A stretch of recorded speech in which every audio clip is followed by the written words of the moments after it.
Historically, development has failed to start from the point of acknowledging the historical hegemonies of colonial power that are relevant today. These historic hegemonies of power allow for the continuation of the inequality of engagement between the member states and the cementing of state and corporate interests, as well as the relationship with former colonial metropoles. Feminist approaches center the disruption of colonial, racist, patriarchal, and exploitatively capitalist structures, which have been the key to these inequalities. This is an approach that contributes to the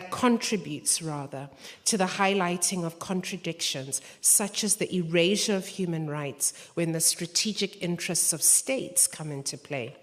The interests of the military-industrial complex tend to supersede any principles of transformation, equality, and justice.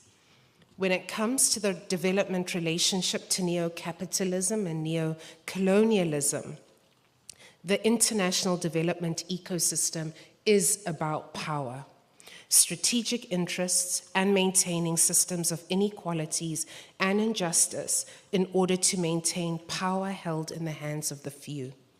The international development world is a world of contradictions.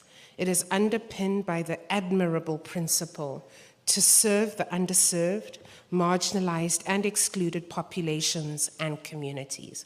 The development world holds aspirational goals of people having the right to exercise all freedoms, bodily sovereignty and autonomy, and live in a sustainable world. This means that for me, as an African Black person in development, an ontological disturbance frames my engagement with the development world. For African peoples, the ever-present reality of neo-colonialism and the hangover of imperialism and colonialism are never far in the development ecosystem. Reminders of African inadequacy, Eurocentrism, and African perversions are traded as the currency of development. I would argue that conversations around localization have joined this currency. The more perversions displayed as part of our work, the more funding and excitement it generates, and there is the opposite, that the more autonomous and homegrown solutions that are put forward, the less media attention and excitement and funding they receive.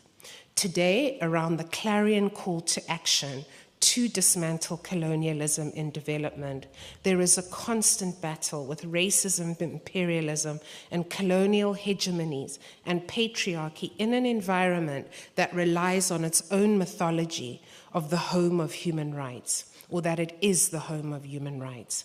Yet, there are spaces of change. This is not all a depressing story. The spaces of change include liberation, solidarity, understanding, forgiveness, and joy. I work in an organization that allows me to take a stance and engage in dialogue that facilitates leadership of local communities, discusses structural oppression and control, and deprioritizes Western interests.